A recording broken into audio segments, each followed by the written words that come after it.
pessoal, tudo bem? Na nossa aula de hoje vamos estudar as vozes verbais.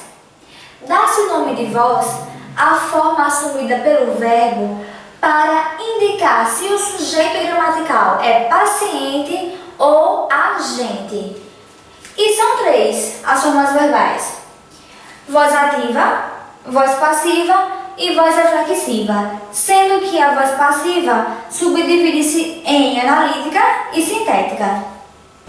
Vamos estudar cada voz separadamente. Primeiro, a voz ativa.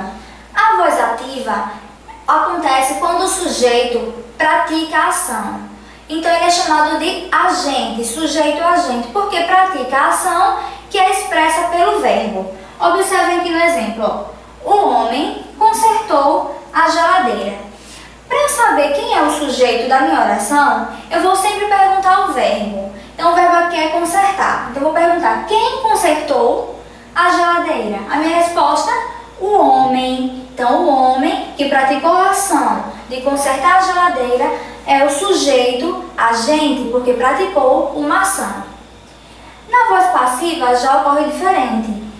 O sujeito aqui vai ser chamado de paciente. Por quê? Porque ele vai sofrer a ação, ele vai receber a ação expressa pelo verbo. Observem como ficou essa oração aqui, ó. A geladeira foi consertada pelo homem. Eu vou perguntar: quem foi consertada pelo homem? A geladeira passou a ser o sujeito paciente. Por quê? Porque sofreu a ação verbal. Como eu falei, a voz passiva subdivide-se em analítica e em sintética. A voz passiva analítica constrói-se da seguinte forma, da seguinte maneira aqui, ó. Coloca-se o verbo ser mais o particípio do verbo principal. Observem aqui os exemplos, ó. A casa será pintada. Ou seja, formamos uma locução verbal, né? A casa será pintada, temos aqui o verbo ser e o verbo no particípio. A atividade é feita por ela. Temos aqui o verbo ser mais o particípio. Desta maneira aqui é que é formada a voz passiva analítica. Agora uma observação. Geralmente, o agente da passiva, essa partezinha aqui, ó, por ela. Geralmente, o agente da passiva é acompanhado da preposição por. Mas pode ocorrer de também ser acompanhado pela preposição de. Observem aqui o exemplo em que isso ocorre, ó.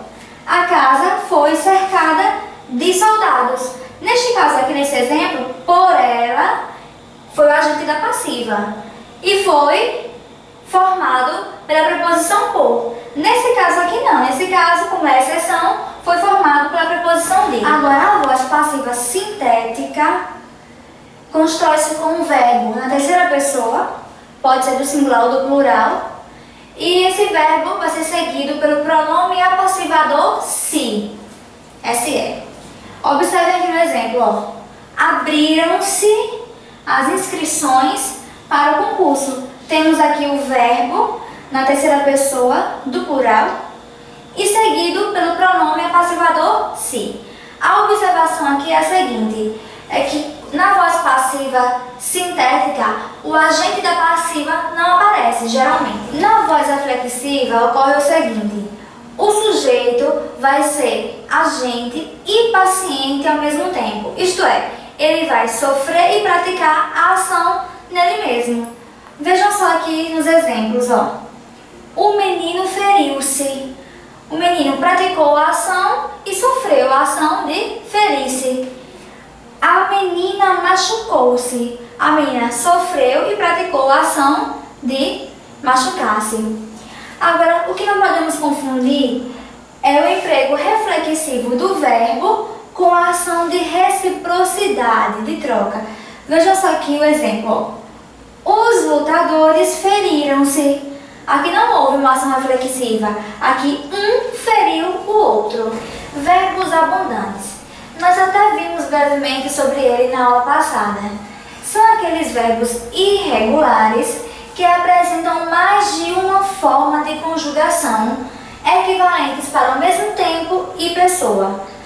A incidência de verbos abundantes se dá especialmente na forma do particípio, já que existem dois tipos de particípio, que são os regulares, quando a terminação é ado ou ido, ou irregulares, que têm terminações diferentes. Coloquei aqui uma pequena lista de alguns verbos abundantes que possuem duas formas, sobretudo no particípio. No particípio regular, que é quando o verbo termina em ado ou em ido, como auxiliar, eu utilizo o verbo ter ou haver. Por exemplo, eu havia imprimido o documento. Agora, quando o particípio é irregular, que a terminação é diferente, aí eu vou utilizar como auxiliar ou o verbo ser ou o verbo estar. Por exemplo, o documento foi impresso ou o documento está impresso. Aí eu coloquei aqui, ó, o verbo benzer, o particípio regular, benzido, particípio irregular, bento. Encher, particípio regular, enchido, por causa da terminação, e particípio irregular, cheio. Fixar, particípio regular, fixado, particípio irregular, fixo. Emergir, emergido, imerso. Acender, acendido, aceso. Gastar, gastado, gasto. Ganhar, ganhado, ganho. Pagar, pagado, pago. Pegar, pegado, pego. Imprimir, imprimido, impresso. Agora observem só. Os verbos abrir, colorir, escrever apresentam somente, apenas, as formas irregulares. Jamais eu posso falar abrido, escrevido, cobrido. Só devo utilizar as formas regulares, ou seja, aberto, coberto e escrito. Bem, pessoal, espero que o assunto tenha ficado claro para vocês e na próxima aula nos veremos com o advérbio. Até lá!